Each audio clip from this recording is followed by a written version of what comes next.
people that committed the 11th September, 15 people of that 19 was the Saudi citizens. So it seems that, and also now in this room, I think that many people also knows that which country or which countries has supported the Daesh for many years. Just I would like to mention that the things that Minister mentioned here is completely against and opposite to the policy of the European Union leaders and even United States that does have relations with Iran regarding especially the recent cases of the nuclear negotiation. And also there's some kind of the relations that also Iran has with other regional countries shows that Iran also has some kind of the logical policy. Inviting Iran to present in the coalitions that for the things that for the solving the problem in Syria shows that Iran is a main partner for the solving the problem in the Syria. That's all. Now on the third issue, the Honorable Consul General from Iran, I didn't say anything that was not based in fact. Doesn't the Iranian constitution say export the revolution? Doesn't the constitution say take care of the Shia, the dispossessed, as you call them? Didn't Iran create Hezbollah? Didn't Iran attack more than a dozen embassies inside Iran in violation of all international laws? We didn't attack them. Iran did. Didn't Iran manage, plan, and execute the 1996 attack in Khobar Towers against the American Marines? Yes, they did. The control officer was Brigadier General Sharifi. You're a military attaché in Bahrain. The bomb maker was Hezbollah. The explosives came from the Bekaa Valley.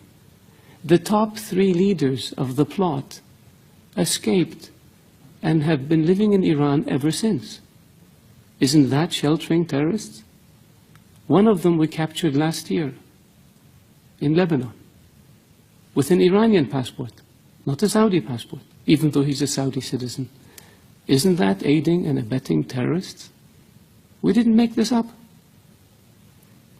When the explosions in Riyadh happened in 2003, Saif al-Adl was in Iran along with Saad bin Laden, the chief propaganda person for Al-Qaeda, and 4 or 5 other people, senior leaders.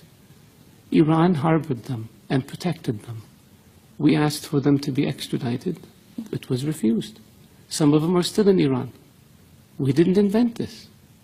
This is the fact. The order to blow up 3 housing compounds in Riyadh in 2003 was made by Saif al-Adl, the chief of Al-Qaeda operations, while he was in Iran. We have the phone conversation on tape. We didn't make this up. Ronald Reagan used to say that facts are stubborn things. They are stubborn because you can't get around the fact. Hezbollah is a terrorist organization. Attacking embassies is very clear. They don't just blow themselves up. Somebody does it. Killing diplomats. Diplomats don't commit suicide by shooting themselves 3 times. Somebody is responsible. Iranian agents have been linked to terrorist attacks in Europe, to terrorist attacks in South America. We didn't make this up. This is the world. This is evidence. And so, yes, we wish and hope that Iran, a great nation, can be a great neighbor to us. But it takes 2 to tango.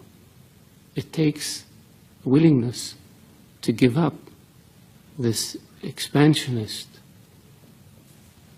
aggressive policies and return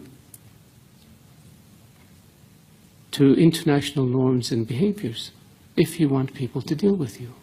And our hand is extended to Iran. It has been for 35 years. But what we get in return are diplomats killed, embassies blown up, terrorists. We have Iranian agents captured in Saudi Arabia for plotting terrorist attacks. We stopped 4 shipments of weapons that Iran was trying to smuggle to the Houthis in Yemen. We had explosives that Iran tried to smuggle into Saudi Arabia, Bahrain, Kuwait. This is not fiction. And this is not child's play. This is aggressive behavior. This is unacceptable behavior. This is behavior that violates all norms of international behavior and international law. That's why Iran is designated as a state sponsor of terrorism, and that's why Iran is sanctioned for its support of terrorism, not by us, by the international community. So could it be that the whole world is wrong and Iran is right? Could it be that maybe international law that says peaceful relations and non-interference in the affairs of others is wrong, and Iran's approach of aggressively pursuing your objective, irrespective of how you do it, is correct? I don't think so. So if you want a Saudi official to not be critical of Iran, behave in a way that doesn't expose you to criticism. And so far, your history has been one of death and destruction, disregard for international law, and disregard for principles that have existed since the advent of nations, which is good neighborliness and non-interference in the affairs of others.